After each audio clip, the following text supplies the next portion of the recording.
Boa noite, amados irmãos. Graças a Deus, mais uma oportunidade que Ele nos dá de estarmos na casa do Senhor, para juntos adorar o nome dEle, exaltar e também aprender da Sua palavra. Hoje, culto de doutrina e oração.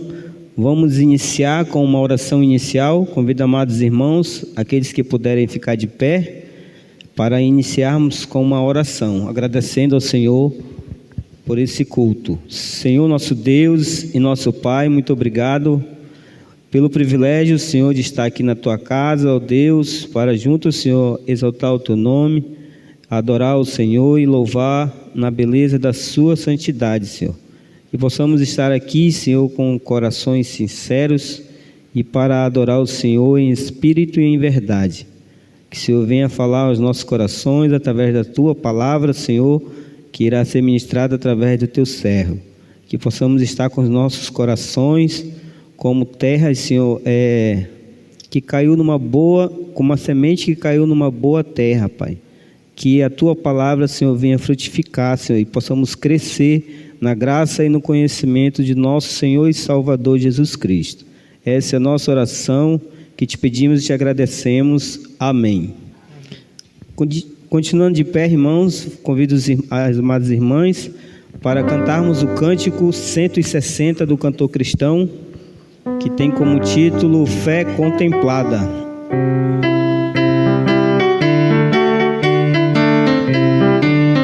Vamos louvar ao Senhor.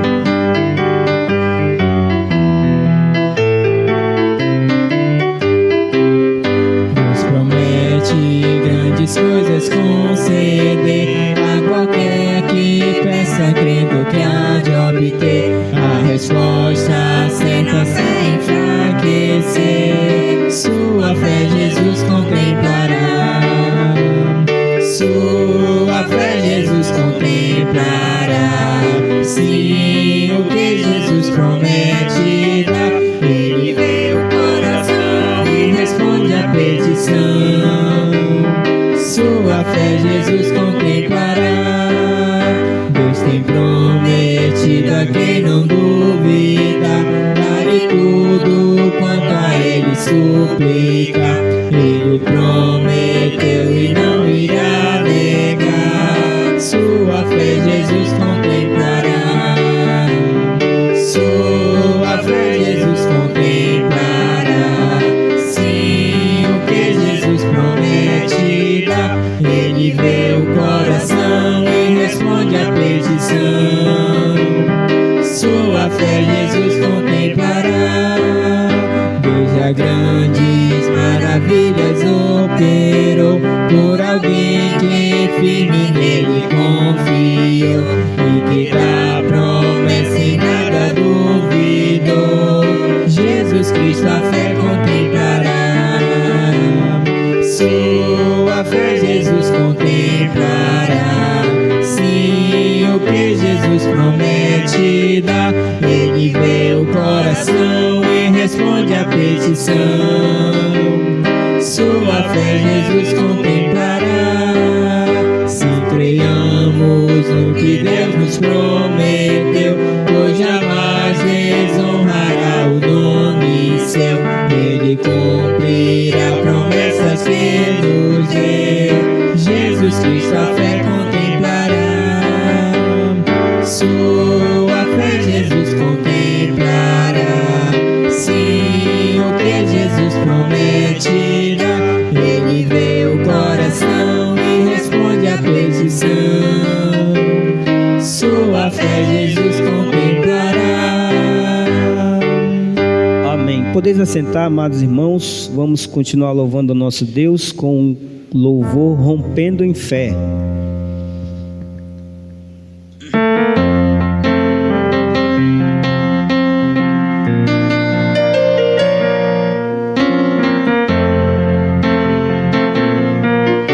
Cada vez que a minha fé é provada, Tu me dás a chance de crescer um pouco mais. As montanhas e vales, desertos e mares, atravessam me levam pra perto de ti. Minhas provações não são maiores que o meu Deus e não vão me impedir de caminhar. Se diante de mim não se abrir o mar, Deus vai me fazer andar por sobre as águas, rompendo em fé. Minha vida se revestirá do teu poder, rompendo em fé. A cada dia vou mover o sobrenatural, vou lutar e vencer, vou plantar e colher. A cada dia vou viver, rompendo em fé.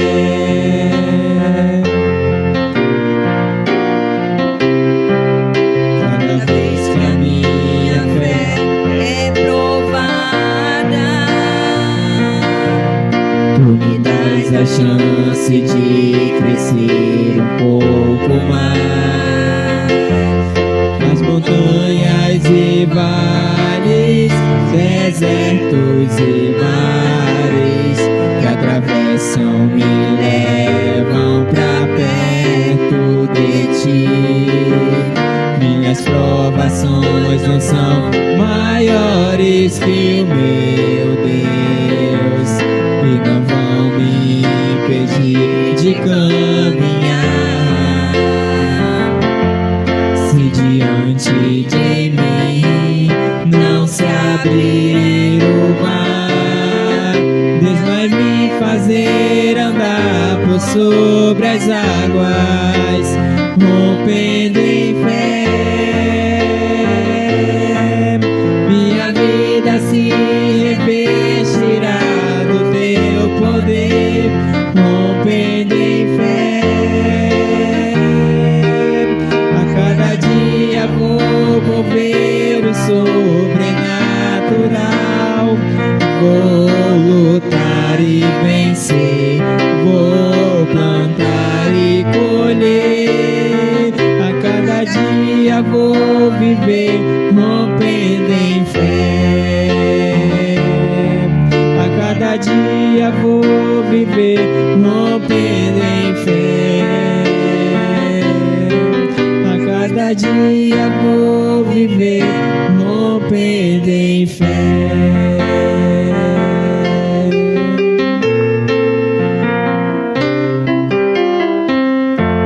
Amém. Irmãos, vamos abrir nossas Bíblias, fazer uma leitura que se encontra no livro de Colossenses.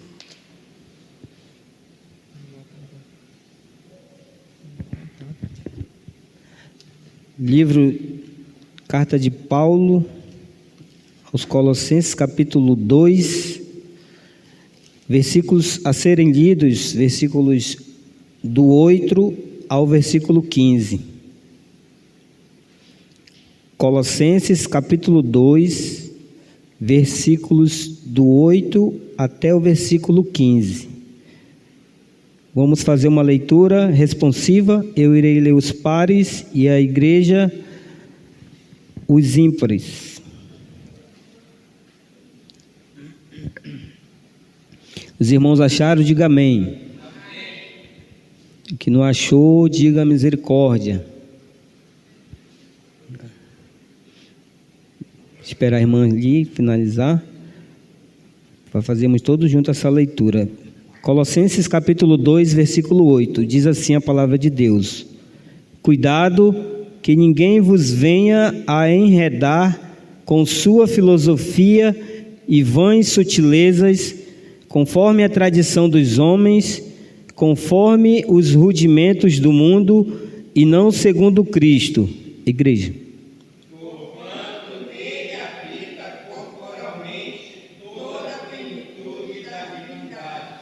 Também nele estáis aperfeiçoados, ele é o cabeça de todo principado e potestade. Igreja.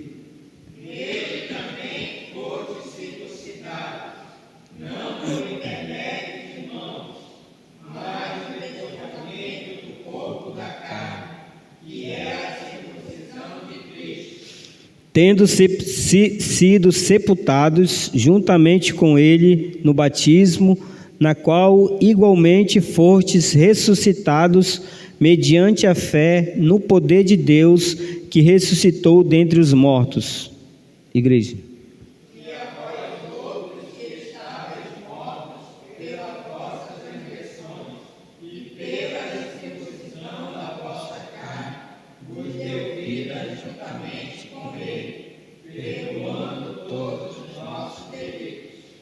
Tendo cancelado o escrito de dívida que era contra nós e que constava de ordenanças, o qual nos era prejudicial, removeu-o inteiramente, encravando-o na cruz. Igreja.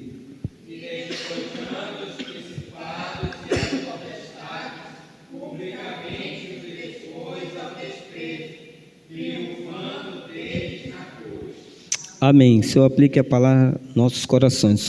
Pedi para o nosso irmão diácono Ivon fazer uma oração de agradecimento pela palavra de Deus.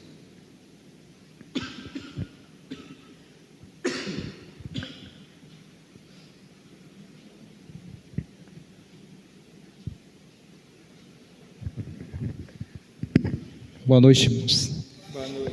Vamos orar ao Senhor. Santo Deus, amado Pai, em nome de Jesus, Senhor, somos gratos a Ti, ó Deus, por estarmos em Tua casa nesta noite, e adorando, Senhor Deus, em espírito e em verdade. Obrigado também, Senhor Deus, pela Tua palavra, qual nós lemos, pelo livre acesso que temos até a Tua palavra, Senhor Deus, liberadamente, de podermos lermos juntos em Tua casa, Senhor. Ó Deus, seja conosco nesta noite, nos dando discernimento da mesma, Senhor Deus, para que possamos, ó Deus, aprender mais de Ti nesta noite. Em nome de Cristo Jesus, é que nós pedimos e te agradecemos. Amém. Obrigado, diácono. Podeis assentar, irmãos. Dando continuidade, irmãos, vamos cantar o hino do cantor cristão, hino de número 329. E na ocasião estaremos recolhendo a oferta do Senhor, tá bom, irmãos? Irmão que trouxe sua oferta, seu dízimo, você pode depositar aqui no gasofilasco. Temos também o Pix, deve estar no retroprojetor.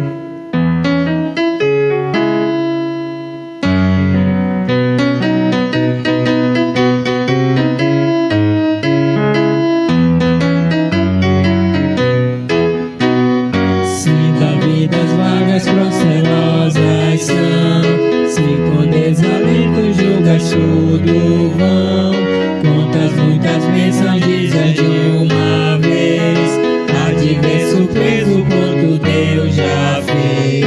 Quantas bênçãos, quantas são recebidas na divina mão. Uma dizes de uma vez, há de ver surpreso quanto Deus já fez. Eis acaso mágoas triste é o teu lidar, é a cruz pesada que tens de levar. Quantas muitas bênçãos não duvidarás, em canção alegre os dias passarás. Quantas bênçãos, quantas são recebidas na divina mão. Uma dizes de uma vez, há de ver surpreso quanto Deus já fez. Quando vires ouros com seu ouro e bens, lembra que tesouros prometidos tens. Nunca os bens da terra poderão comprar a mansão celeste que tu vais morar. Quantas bênçãos, quantas são recebidas na divina mão. Uma dizes de uma vez, há de ver surpreso quanto Deus já fez. Seja o teu conflito fraco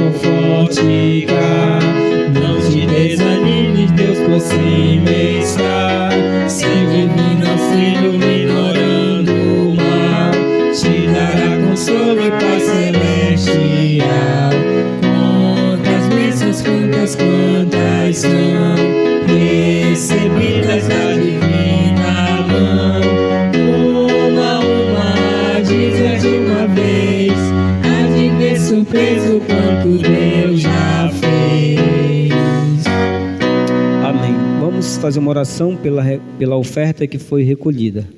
Senhor nosso Deus, muito obrigado, Senhor, pela oferta, ó Deus, que foi recolhida, que o Senhor venha estar abençoando, Pai, essa oferta, multiplicando, Senhor, grandemente, que seja para o mantimento da Tua obra, para o crescimento, Senhor, do Teu trabalho. Que o Senhor venha abençoar cada irmão aqui presente, Senhor, aqueles que contribuíram, aqueles que não contribuíram, mas que o Senhor venha estar abençoando todos igualmente. Assim, essa é a nossa oração, em nome santo de Jesus. Amém.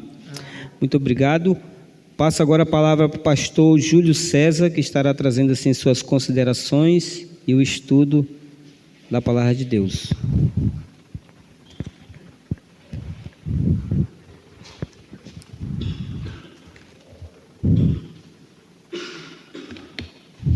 Meus irmãos, boa noite a todos.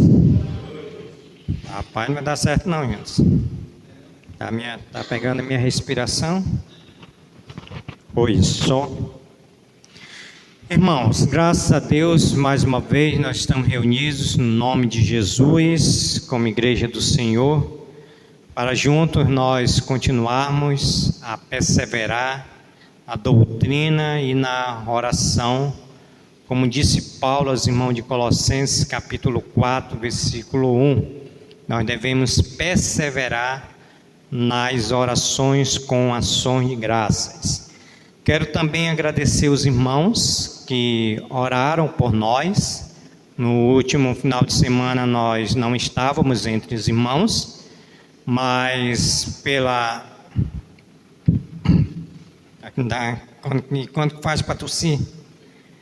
Nós estávamos acompanhando, né, pelas redes sociais, por meio da gravação que temos aqui, e graças a Deus, né, estivemos lá no município de Manaquiri, na Igreja Batista Nova Betânia, onde fomos com o propósito de visitar aqueles irmãos. Na ocasião, fizemos ali 10 batismos, celebramos a Santa Ceia do Senhor, e agradecemos a Deus, irmão, pela oportunidade de ajudar aquela igreja e também ter a visão de reino. Nós precisamos sempre ter na nossa mente reino de Deus. Bom, irmãos, então, muito obrigado pelas orações dos irmãos. Quero fazer o reconhecimento dos nossos visitantes. Temos aqui a irmã Eliana Simão, que está nos visitando essa noite. Temos a irmã Geiciane, né, que na última segunda-feira, pelo agir do Espírito Santo de Deus, reconheceu a necessidade de voltar aos caminhos do Senhor. Então a irmã Rose esteve lá com ela orando, né, e graças a Deus a irmã Geiciane voltou aos caminhos do Senhor. Então louvado seja o nome do Senhor. Domingo nós vamos apresentar para a igreja do Senhor. Ok, irmãos? Irmão, vamos abrir nossas Bíblias. Nós estamos estudando o livro de Colossenses. Nós estamos no capítulo de número 2, onde os versículos que nós iremos meditar, que estamos meditando, é do versículo de número 11 ao versículo de número 15, para o tema central que temos: a igreja verdadeira sob ataque. Colossenses capítulo 2, vamos ler do versículo 11 ao versículo de número 15, que está correspondendo com o subtema: o que Cristo fez pela igreja verdadeira. Colossenses capítulo de número 2, versículo 11, nos diz assim: nele também fostes circuncidados, não por intermédio de mãos, mas no despojamento do corpo da carne, que é a circuncisão de Cristo, tendo sido sepultados juntamente com ele, no batismo no qual igualmente fostes ressuscitados mediante a fé, no poder de Deus que o ressuscitou dentre os mortos. E a vós outros que estavais mortos pelas vossas transgressões e pela circuncisão da vossa carne, os deu vida juntamente com ele, perdoando todos os nossos delitos, tendo cancelado o escrito de dívida que era contra nós e que constava de ordenanças, o qual nos era prejudicial, o removeu inteiramente, encravando-o na cruz, e despojando os principados e as potestades, publicamente os expôs ao desprezo, triunfando deles na cruz. Até aqui a nossa leitura, vamos orar pedindo a iluminação do Santo Espírito de Deus. Oremos. Querido Deus, nosso Pai, nós te louvamos pelas nossas vidas, nós te damos graças pelo perdão dos nossos pecados e agradecemos ao Senhor por mais essa oportunidade, nesse culto de doutrina em oração, onde nós viemos com o propósito de adorar o Senhor, na beleza da tua santidade, qual nós já fizemos.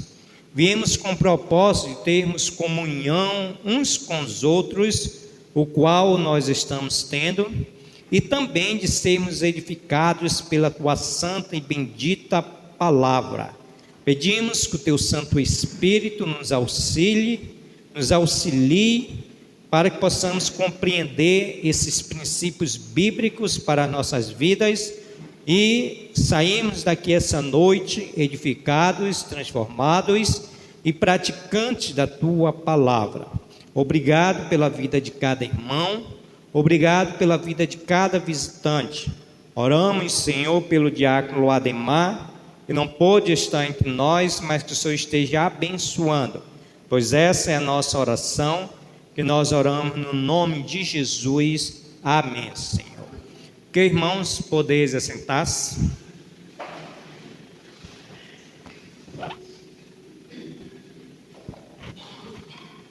Então, como já tem sido comum, nós fazermos a nossa recapitulação. Nós estamos no tema central, que é a igreja verdadeira sob ataque, que corresponde do capítulo de número 2, do versículo de número 4 ao versículo de número 15. Dentro desse tema central, a igreja verdadeira sob ataque, nós temos 4 subtemas, o qual nós já meditamos em 3, e hoje nós vamos terminar o 4º subtema, que corresponde primeiro às características de uma igreja verdadeira, e vai do versículo 4 ao versículo de número 7. Segundo subtema, os perigos enfrentados pela igreja verdadeira, que vai do versículo 4 ao versículo de número 8.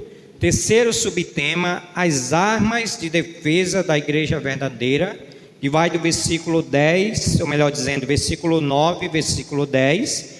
E o 4º e último subtema, o que Cristo fez pela igreja, onde nós começamos quarta-feira passada e iremos terminar essa noite. Então, quarta-feira passada, nós começamos o tema, ou o subtema, o que Cristo fez pela igreja verdadeira, do versículo 11 ao versículo de número 15. E nós aprendemos o qual o apóstolo Paulo destacou 5 grandiosas obras realizadas por Cristo em benefício da igreja.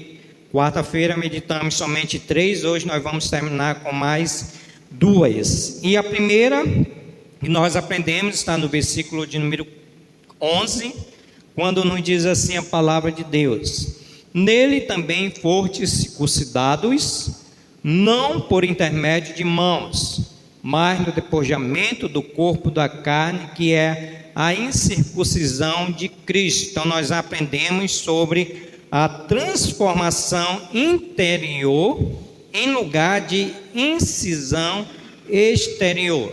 Nós estamos aqui no contexto onde os falsos mestres, os gnósticos, estavam pregando que para ter a salvação em Cristo precisaria circuncidar, como era no Antigo Testamento, quando a pessoa, o homem terava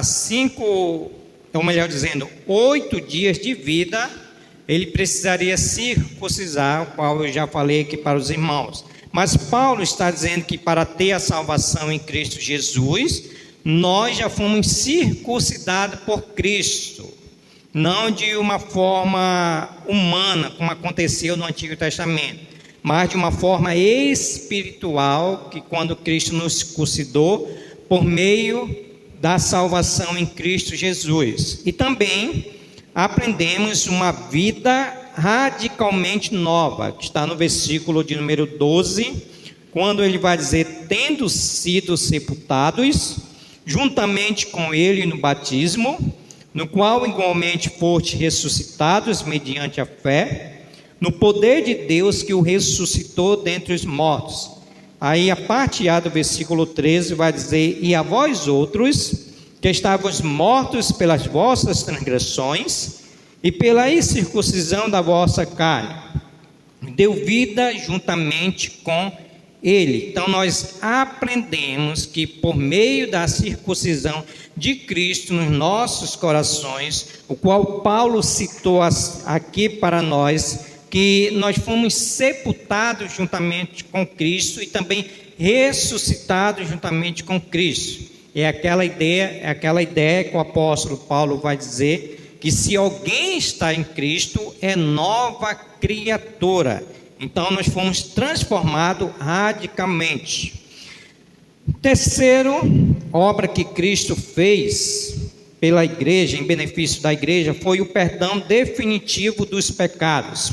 Parte B, do versículo de número 13, Paulo vai dizer: perdoando todos os nossos delitos. Então Cristo, ele perdoou todos os nossos pecados e jogou na profundeza do mar, e nunca mais ele se lembrará dos nossos pecados.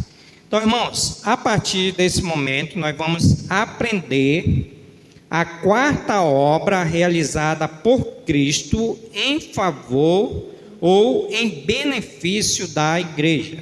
Eu convido a você olhar para o versículo de número 13, que a quarta obra é o cancelamento total da dívida.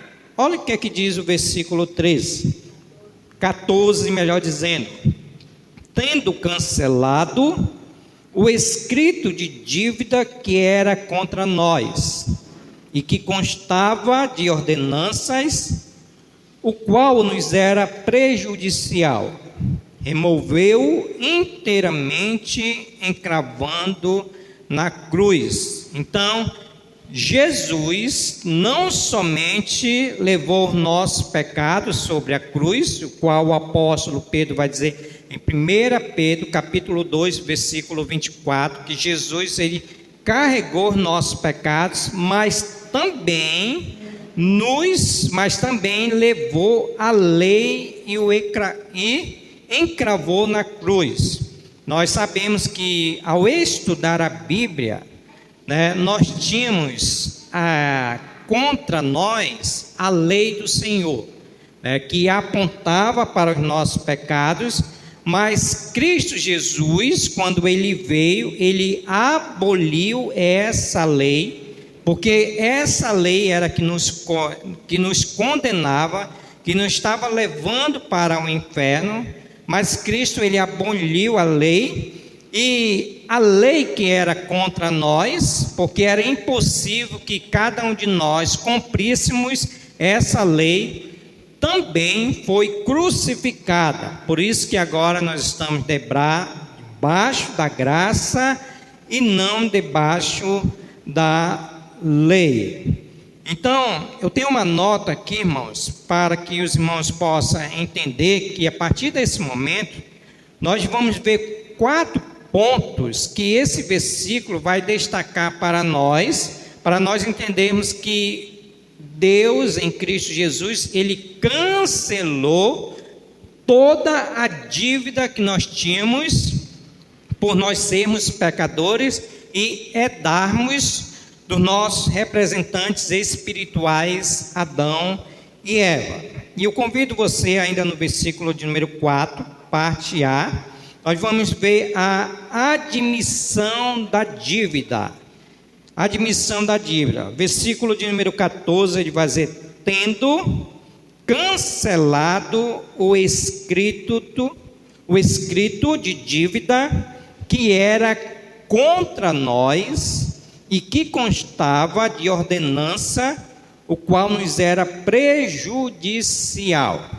O que nós podemos entender aqui, irmãos? Vamos pegar pela palavra grega, que quer dizer, palavra grega, kleropikofon. Se eu pronunciei errado, mas os irmãos possam ler aí, que quer dizer escrito de dívida. Era uma espécie de lista de acusação que continha as dívidas que o próprio devedor admitia. Qual era a ideia aqui? Essa palavra grega aí, que eu li para os irmãos de uma forma não clara, mas os irmãos possam ler no Data Show, que quer dizer escrito de dívida. A ideia é aqui que todos nós sabemos que somos pecadores. Tem alguém aqui que não sabe que é pecador? Não, né? Todos nós sabemos que somos pecadores. Não era assim a nossa natureza? Não foi assim que Paulo diz no versículo áureo para testificar, para nos ajudar a nós entendermos que todos nós somos pecadores? Em Romanos 3, 23, ele diz: porque todos pecaram e carecem da glória de Deus. Olha essa nota aí que vai dizer assim: Fritz diz que esta palavra era usada como termo técnico para o reconhecimento escrito de um débito. Era como uma nota promissória assinada pessoalmente pelo devedor. Irmãos, isso me faz lembrar que quando eu morava lá no Jorge Teixeira, e os meus avós tinham uma taberninha, né? E o que acontecia? Daquela época, eu acredito que hoje não é mais comum, sempre as pessoas pediam fiado para minha avó e meu avô que tinha essa taberninha. O que ele fazia? Ele colocava lá, né? Tinha lá a lista dele lá, e a pessoa que estava pedindo fiado colocava lá, por exemplo, 10 ovos. E ela mesma escrevia. Uma lata de conserva, e ela mesma escrevia. Ao final dessa lista, ela assinava.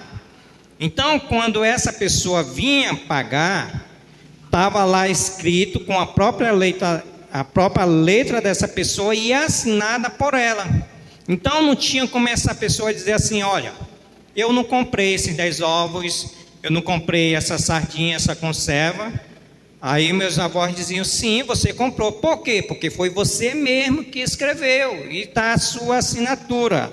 Trazendo essa ideia aqui para que Paulo está dizendo, é exatamente isso, né? Que nós precisamos admitir a nossa dívida. Olha o versículo 14.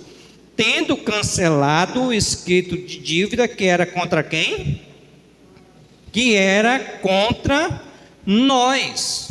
Então, Paulo está nos dizendo que nós tínhamos uma dívida, que é o pecado. Nós tínhamos uma dívida, que Cristo pagou essa dívida. Então, quando Cristo foi à cruz do Calvário, ele cancelou toda a dívida, mas antes de ele ir à cruz, nós precisamos admitir que somos pecadores. Então, aqui o princípio é a admissão da dívida. Se existe alguém aqui que possa dizer assim: pastor, eu não tenho pecado, e você levante sua mão, que eu vou pregar para você, para que você entregue a sua vida a Jesus verdadeiramente, porque a palavra do Senhor diz que todos nós somos pecadores, o qual o princípio aqui é a admissão da dívida. Segundo ponto que Paulo aqui vem destacar: primeiro, reconhecemos que somos pecadores, temos uma dívida. agora a anulação da dívida. Olha o versículo de número 14, que vai dizer: tendo cancelado o escrito de dívida que era contra nós e que constava de ordenança, o qual nos era prejudicial, removeu inteiramente. Então, primeiro nós temos uma dívida, aí Cristo foi à cruz do Calvário e ele anulou essa dívida. Deus anulou ou apagou a lista de acusações. A palavra grega, que é essa aí, que os irmãos vão ler em pensamento, traduzida por removeu, significa apagar, anular, queimar ou inutilizar uma acusação ou dívida escrita. Primeiro nós vimos lá que todos nós tínhamos pecados, e aqui Cristo, ele anulou a dívida quando ele foi à cruz do Calvário, qual Paulo está dizendo que ele removeu, A ideia aqui é que ele apagou, por meio do seu sangue derramado na cruz do Calvário. Fritz diz que essa palavra era usada para apagar uma experiência na memória, ou para cancelar um voto, ou ainda para anular uma lei ou cancelar um débito. Mas se nós formos trocar esse miúdo, nós vamos chegar na justificação. Nós tínhamos uma dívida e Cristo, ele pagou essa dívida, que é a palavra justificação, que é um ato de Deus soberano em nos declarar inocentes. Então, estão entendendo aí a linha de pensamento? Nós tínhamos uma dívida, estávamos indo para o inferno, mas Cristo, ele pagou na cruz do Calvário, removeu inteiramente e aniquilou toda a dívida. Agora nós não devemos mais nada. Agora nós somos filhos de Deus. Então Deus, ele anulou o documento dos nossos pecados que estavam escritos. Ele pagou o registro das nossas dívidas de forma tão completa como jamais tivesse existido. Olha o que diz essa nota aí de Russell Shedd em memória. Diz que a figura de um tribunal está na mente de Paulo. O réu estava no banco, que era nós. A escrita repleta de acusações estava sendo preparada e lida, mas o juiz, que é Deus, inocente ou culpado, tendo satisfeito na morte de Jesus, seu filho, todas as exigências da lei. Então Paulo está usando aqui, que está na mente de Paulo. Nós estávamos sentados, como os irmãos estavam aí, Deus, nosso juiz, nós estávamos indo para o inferno, mas Jesus Cristo, nosso advogado fiel, ele pagou, derramando o seu precioso sangue, e Deus declarou nós justos diante de Deus por meio da morte do nosso Senhor e Salvador Jesus Cristo. Então, o que aconteceu? A anulação da dívida. Terceiro, a fixação da dívida na cruz, versículo 14, parte C, quando ele vai dizer assim: encravando na cruz. Irmãos, no mundo antigo, quando se cancelava uma lei, o que acontecia? Eles fixavam em uma tauba e colocavam para todo mundo ver, O que acontecia? Quando cancelava uma lei, eles pegavam uma tauba e colocavam lá para todo mundo ver. Essa lei, ela foi cancelada. Hoje, para os nossos dias, eu não sei se ainda tem, né, com relação àquele jornal que quando a pessoa casa e coloca naquele jornal, quando acontece algum ato público, coloca no jornal para que todos possam ver que aquele ato aconteceu. Trazendo essa ideia, foi isso que Jesus Cristo fez na cruz, quando ele diz que ele encravou na cruz, ele pegou todos os nossos pecados, né? Eu vou ler aqui: na cruz de Cristo, que foi crucificada a nossa lista de dívida, todas as acusações que pesavam contra nós foram pregadas na cruz de Cristo. Nossas acusações foram executadas. Então a ideia aqui que Cristo pegou, colocou ali naquela cruz, todos os nossos pecados ali, e por meio da sua morte, né, ele encravou ali na cruz, ele colocou diante da cruz. Por isso que Martin diz que ao pregar deste documento na cruz, agora com todas as suas acusações apagadas, pois uma ação subsequente que sugere um ato de desafio triunfante diante daqueles poderes chantagistas que ameaçavam os colossenses no sistema do heréticos. Contexto aqui para os irmãos mais uma vez lembrarem: Colossenses está passando por falsos mestres e gnósticos, né? Então Paulo está dizendo que Cristo, ele fixou toda a nossa dívida ali na cruz do Calvário. Então não tem nenhuma acusação mais contra nós, não tem ninguém que possa nos acusar, porque ao Cristo morrer, derramar o seu sangue e colocar ali todos os nossos pecados na cruz do Calvário, foi aí que foi consumado. Por isso que Werner de Boan conclui esse ponto dizendo que Paulo tem a resposta que nenhuma filosofia daquela época ou de hoje pode fornecer. Olhe para a cruz e ali você verá a sua nota promissória publicamente destacada e aniquilada. Então foi ali na cruz que Cristo pagou todos os nossos pecados, fixou os nossos pecados. Nós não devemos nada para ninguém. Tudo isso, irmãos, para mostrar para os gnósticos, falsos mestres, que estavam pregando contra a igreja estava recebendo ataque desses falsos mestres, e Paulo vem descrevendo tudo isso para dizer para eles que nós não devemos mais nada, e Cristo, ele é suficiente. Quarto, a legalidade da dívida. Olha o versículo de número 14, ainda quando ele vai dizer: Paulo afirma, tendo cancelado o escrito de dívida que era contra nós e que constava de ordenança, o qual nos era prejudicial.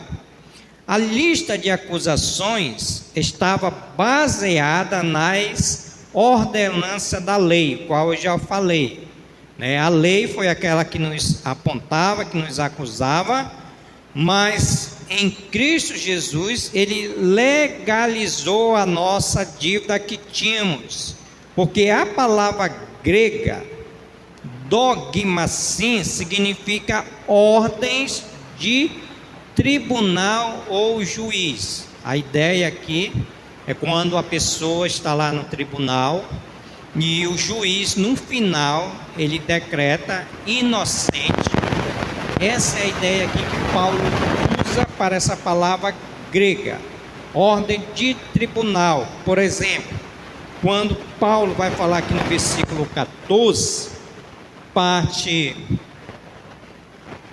A, tendo cancelado o escrito de dívida que era contra nós e que constava de ordenança, o qual nos era prejudicial, Paulo está dizendo que em Cristo Jesus nós temos a legalidade da dívida.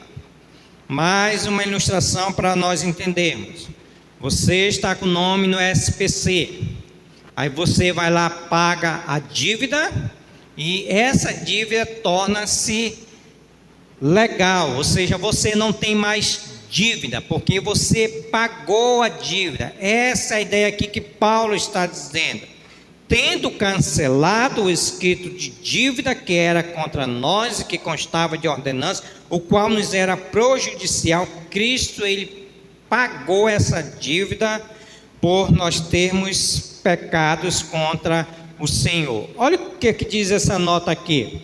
Quando Cristo foi à cruz, Deus lançou sobre ele a iniquidade de nós todos, a iniquidade de todos nós. Ele foi moído pelos nossos pecados, transpassado pelas nossas iniquidades. Ele pagou o escrito de dívida que era contra nós, anulou, rasgou e encravou na cruz. Ele brandou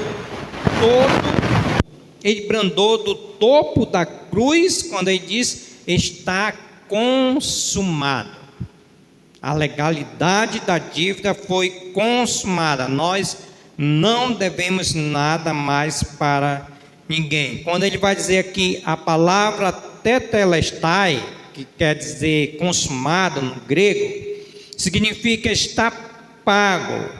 O homem agora não deve mais nada. A lei que dava legitimidade à nossa acusação foi cumprida e também pregada na cruz.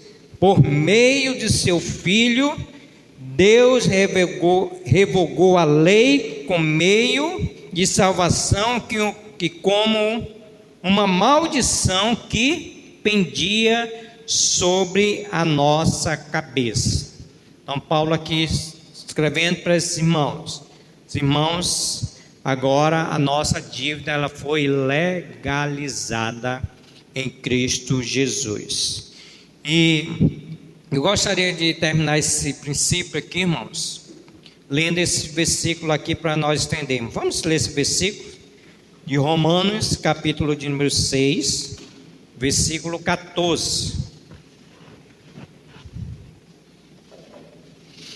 Espero que os irmãos estejam entendendo, porque é um pouco complexo, mas nós precisamos entender, irmãos, que eu vou já dizer o motivo na aplicação que temos aqui. Romanos, capítulo de número 6, versículo 14. Nós agora não temos mais nenhuma dívida, porque Cristo ele legalizou essa dívida.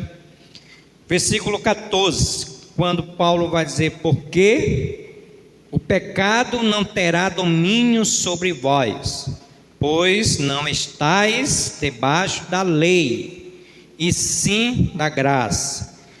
Capítulo de número 7, se você folhear sua Bíblia, você vai chegar no versículo 4, e versículo depois de número 6, ele vai dizer, Romanos 7, 4, assim, meus irmãos, também vós morrestes relativamente à lei, por meio do corpo de Cristo, para pertenceres a outro, a saber, aquele que ressuscitou dentre os mortos, a fim de que frutifiquemos para Deus.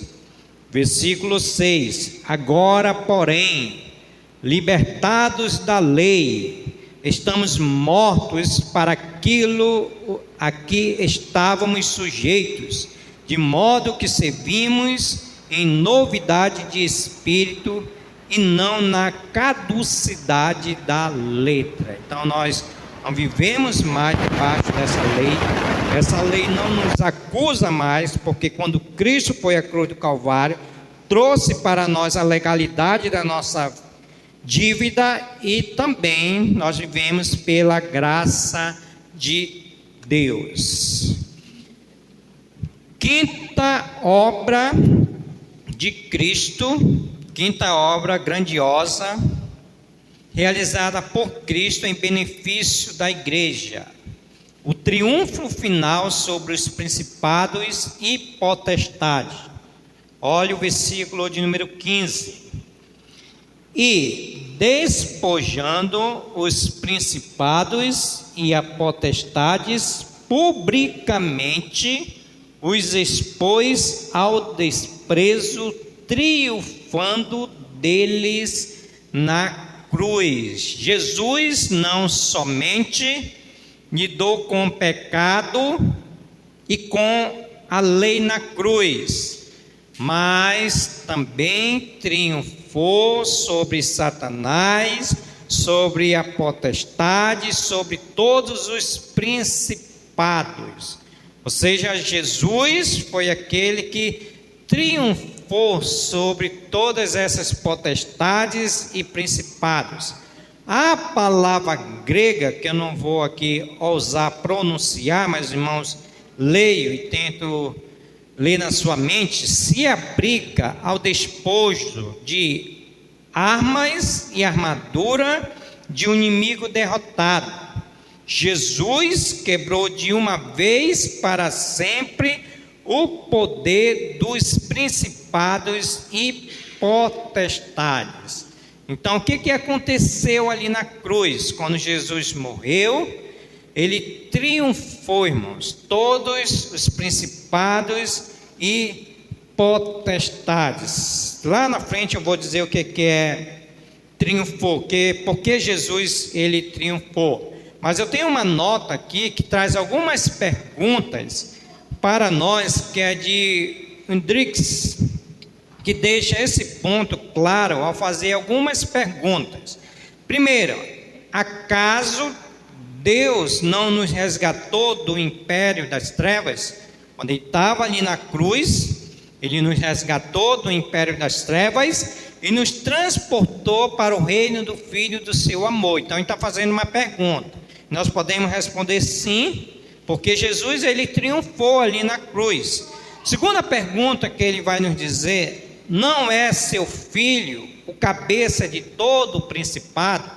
Aí aqui Colossenses 2, capítulo 10, vai responder essa pergunta, quando Paulo vai dizer no versículo de número 10: também nele estais aperfeiçoado, ele é o cabeça de todo principado e potestade. Então, é a resposta para essa pergunta. Terceira pergunta: não é verdade que os principados e as autoridades não são mais que meras criaturas? Não foi Deus que criou, criadas por Ele, através dEle e para Ele? Aí se você olhar aqui para o versículo 16, no capítulo de número 2, nós temos a resposta. Não, capítulo de número 1, versículo 16, nós temos a resposta, quando Paulo vai dizer: pois nele foram criadas todas as coisas, nos céus e sobre a terra, as visíveis e as invisíveis, sejam tronos, sejam soberanias, quer principados e quer potestade. Então aqui está a resposta para a terceira pergunta. Quarta pergunta: portanto, deve recordar que por meio desse mesmo Filho, Deus despojou a esses principados e potestades do seu poder, desarmou-os totalmente. Não triunfou Cristo sobre eles na tentação no deserto? Aí eu não vou ler esse texto, mas eu quero lembrar aqui os irmãos, em Mateus capítulo 4, do versículo 1 ao versículo de número 15, nós temos ali a tentação de Jesus Cristo. Jesus Cristo, ele foi derrotado naquela tentação ali? Sim ou não, irmãos? Jesus Cristo caiu em pecado naquela tentação? Sim ou não? Não, porque ele triunfou, ele sobressaiu sobre todos aqueles que, no caso ali, era Satanás. Quinta pergunta: acaso não amarrou o valente, lá em Mateus capítulo 12, versículo 24, quando está se referindo a Satanás, que Jesus Cristo ele tem poder sobre Satanás? Sexta pergunta: e não lançou fora os demônios uma vez ou outra? Sim, Jesus Cristo foi aquele que derrotou todos os demônios. Sétima pergunta: não tirou Cristo pela sua morte vigária, toda a possibilidade de Satanás levantar contra nós qualquer acusação legal. Aí Romanos, capítulo de número 8, versículo 34, quem atentará contra os eleitos de Deus? É Deus que os justifica. Então Satanás, ele não tem nenhuma acusação contra nós.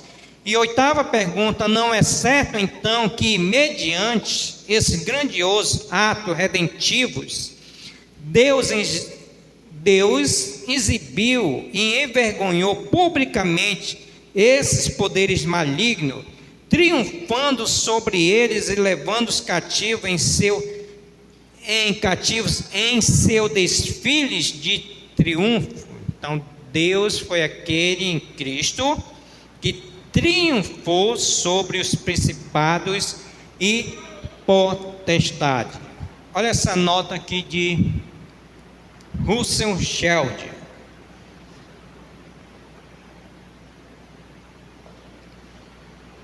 Nessa mesma linha de pensamento, descreve esse triunfo de Cristo sobre as ordens do mal com as seguintes palavras: Cristo venceu os principados e as potestades ao vencer todas as tentações satânicas, vivendo uma vida abundante sobre pecado. Aí vem a palavra triunfando. O que significa triunfar? A palavra grega, aqui traduzida por triunfando, pode indicar um cortejo triunfal do general romano, que após conquista de território novo, traz os cativos amarrados com os seus exército vitorioso, né? Então ele traz a ideia aqui, né? Eu fiquei pensando nisso, eu fiquei pensando quando um time de futebol, né? Isso aconteceu, eu vou ilustrar aqui o meu time do Flamengo, que quando ele foi campeão da Copa Libertadores, o que aconteceu? Quando eles chegaram, aí foram para o carro de bombeiro, ficaram lá em cima e ali começou aquela carreata, né? Até o estádio, então eles foram fazendo aquela carreata. Essa é a ideia, né? Que Cristo foi o que triunfou todas as potestades e principados. Então é essa palavra triunfando, quer dizer, né? Que vamos dizer assim de uma forma irônica, né? Vamos dizer que Cristo estava naquele carro e foi triunfando e fazendo de uma forma irônica, né, sobre os seus adversários, e qual aqui ele vai citar potestades e principados, que é todo aquele reino de Satanás. Então quando Cristo foi à cruz do Calvário e morreu, ele triunfou, né, todos sobre os dados infamados do maligno. Então foi isso que Cristo fez pela igreja. Para nós encerrarmos, nós queremos fazer algumas aplicações para as nossas vidas. Está passando aí o horário.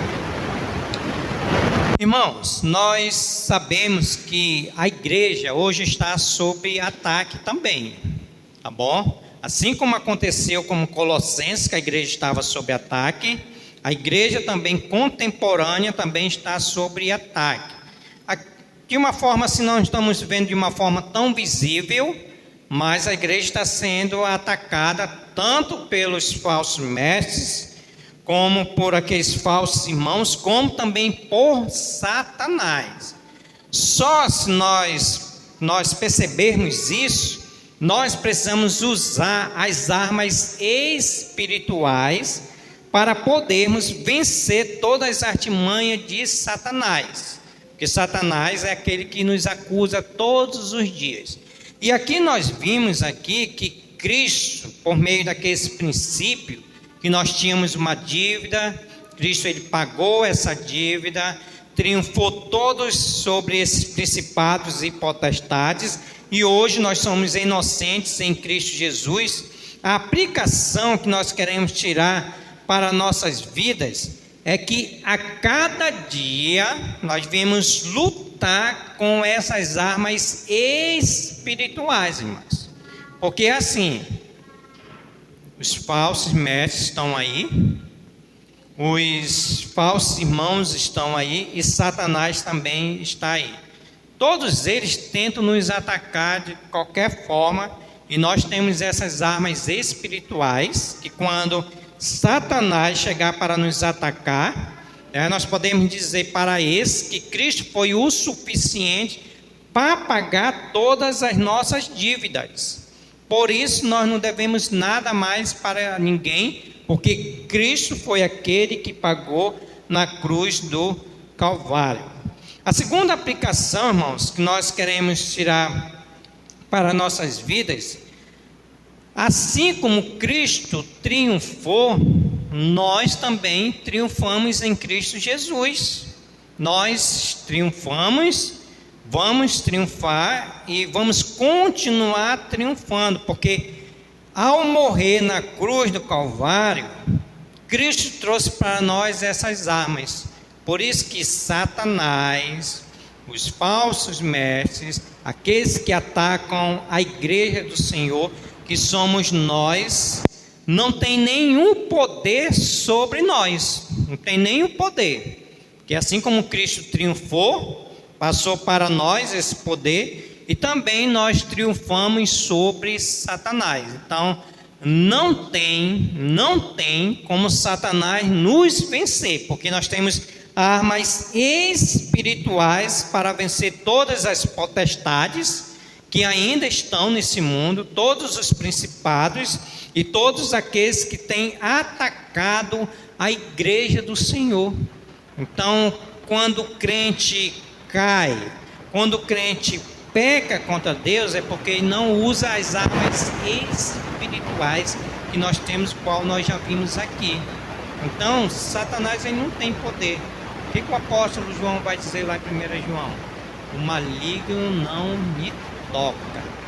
Não tem como Satanás nos derrubar mais, porque Cristo na cruz ele venceu.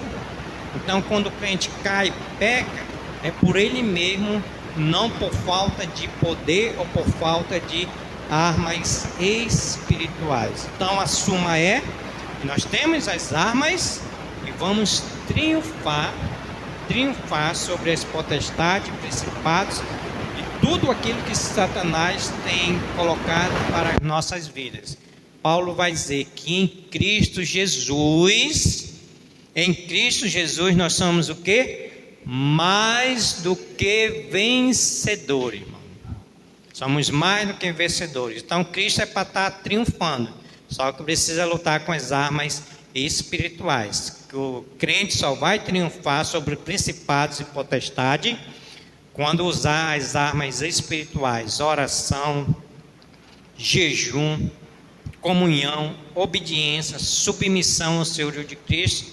Aí você pode dizer: pode vir, Satanás, pode vir, porque eu estou preparado, eu estou armado, que Cristo venceu, assim como também nós já vencemos e iremos continuar vencendo. O povo de Deus não é para viver sendo derrotado, mas sempre está sendo vencendo, porque Cristo venceu. Nós somos seus filhos e herdemos também ou melhor dizendo, o triunfo em Cristo Jesus. Amém? Se Deus quiser, quarta-feira que vem nós vamos continuar o novo tema, que é ameaça do engano religioso. Colossenses capítulo 16, capítulo 2, do versículo 16 ao 28. Dentro desse tema central, ameaça do engano religioso, nós temos 3 subtemas. A ameaça do legalismo, vai do versículo 16 e 17. A ameaça do secretismo,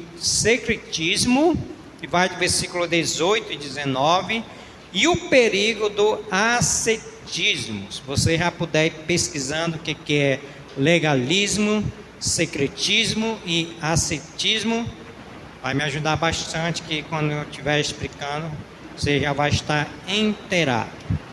Ok, irmãos? Então, se Deus quiser, incentivo os irmãos a não faltarem no culto de doutrina.